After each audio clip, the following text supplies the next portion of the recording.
ఈరోజు ఈ పిల్లడి పేరు బోయ వెంకటేష్. ఈ పిల్లవాడికి కిడ్నీలు పాడైనవి, ఆరోగ్యం దెబ్బతిన్నది. కేవలం 24 సంవత్సరాల వయసు.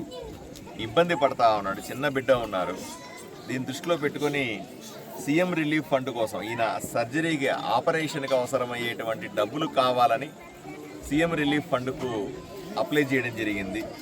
ఇతనికి 1,54,000 రూపాయలు సీఎం రిలీఫ్ ఫండ్ నుంచి ఈరోజు ఇతనికి చెక్ అందిస్తూ ఉన్నాం.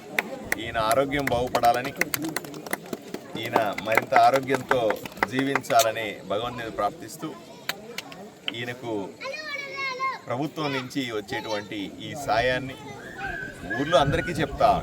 సీఎం రిలీఫ్ ఫండ్ ద్వారా ఎవరెవరికైతే ఇబ్బందులు ఉన్నాయో, గత 3 నెలలు కొత్త ప్రభుత్వం ఏర్పడిన తర్వాత జూలై 1వ తారీఖు నుంచి ఎవరెవరికైతే ఇటువంటి ఇబ్బందులు వచ్చినాయో, హాస్పిటల్ బిల్లు ఎక్కువ అవుతా ఉన్నాయో, వాళ్ళు సీఎం రిలీఫ్ ఫండ్ ద్వారా తప్పనిసరిగా కొంత సాయం పొందే అవకాశం ఉంది. కాబట్టి ఎవరికైనా ఇటువంటి సమస్యలు ఉంటే తప్పనిసరిగా నా దగ్గరికి రావాల్సిందిగా కోరుతా ఉన్నాను. అలాగే ఈ అబ్బాయిని వెంటనే జాగ్రత్తగా ఈ డబ్బులను ఉపయోగించుకొని ఆరోగ్యం జాగ్రత్తగా చూసుకోవాల్సిందే కోరుకుంటున్నాను.